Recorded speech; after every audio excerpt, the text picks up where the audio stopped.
আসসালামু আলাইকুম, welcome back to my channel Sharmin kitchen. আজকে আপনাদের মাঝে হাজির হয়েছি স্পেশাল একটা রান্না নিয়ে। আমার মায়ের হাতের ঝাল ঝাল দেশি মুরগির রান্না আজকে আপনাদের সাথে শেয়ার করব। খুবই স্পেশাল হয়ে থাকে। তার জন্য আমি এখানে দেখুন নিয়েছি দেশি মুরগি, আর এখানে তেজপাতা, লবণ, হলুদ, কাঁচা পেঁয়াজ, কাঁচা রসুন কুচি দিয়ে এখানে ভালো করে একটু মেখে নিয়েছে।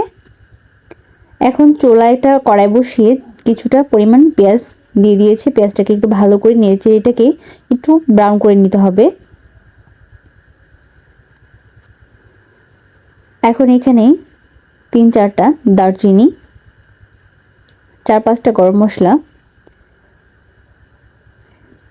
দিয়ে ভালো করে নেড়েচেড়ে নিয়েছি। এখন মাংসগুলো দিয়ে দিচ্ছে।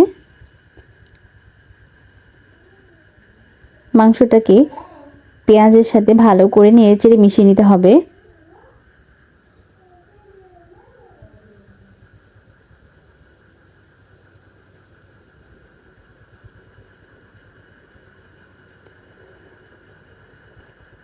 এখন দিয়ে দিচ্ছে স্বাদ মতো লবণ। আগে লবণ দিয়ে মাখানো ছিল, তারপরেও একটু দিয়ে দিচ্ছে হলুদের গুঁড়া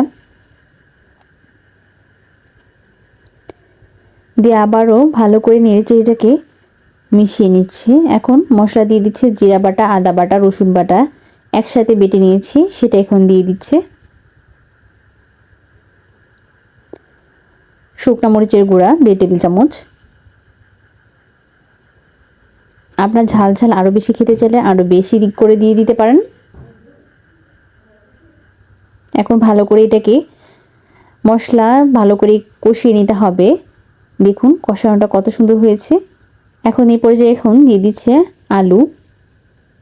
আলুটা দিয়ে আবারও ভালো করে নেড়েচেড়ে মিশিয়ে নিতে হবে।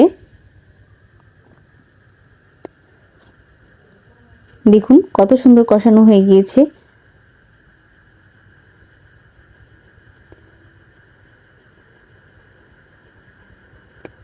এই পর্যায়ে সেদ্ধ হওয়ার জন্য কিছুটা পানি অ্যাড করে দিচ্ছে। পানিটা দিয়ে ভালো করে আবারও নেড়েচেড়ে মিশিয়ে নিতে হবে। ঢাকনা দিয়ে এবার ঢেকে কিছুক্ষণের জন্য এটাকে সেদ্ধ হওয়ার জন্য রান্না করে নিতে হবে।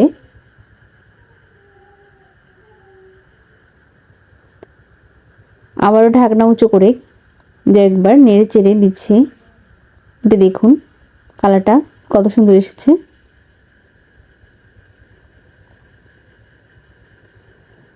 সিদ্ধ হয়ে গেছে। এবার ঝোলের জন্য কিছুটা পানি অ্যাড করে দিলাম।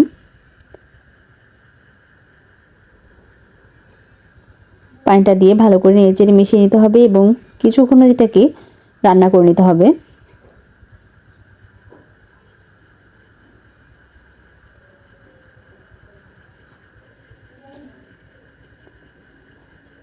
পানিটায় বলক চলে এসেছে, ফুটে এসেছে। এই পর্যায়ে এখানে দিয়ে দিচ্ছে গরম মশলা এবং ভাজা জিরার গুঁড়া দিয়ে ভালো করে নেড়েচেড়ে আবারও মিশিয়ে নিতে হবে এবং 2 মিনিটের জন্য রান্না করে নিতে হবে। দেখুন ফাইনাল লুকটা কতটা পারফেক্ট হয়েছে। এখন নামিয়ে নিয়েছি। দেখুন কতটা সুন্দর হয়েছে। আমার ভিডিওটি যদি ভালো লেগে থাকে তাহলে আমার চ্যানেলটি সাবস্ক্রাইব করবেন, লাইক, কমেন্ট, শেয়ার করবেন। আর ফেসবুক পেজ থেকে দেখে থাকলে প্লিজ ফলো দিবেন, লাইক দিবেন, শেয়ার করবেন। আসলে মায়ের হাতে রান্নার তুলনাই আলাদা। সকালে ভালো থাকবেন। আল্লাহ হাফেজ।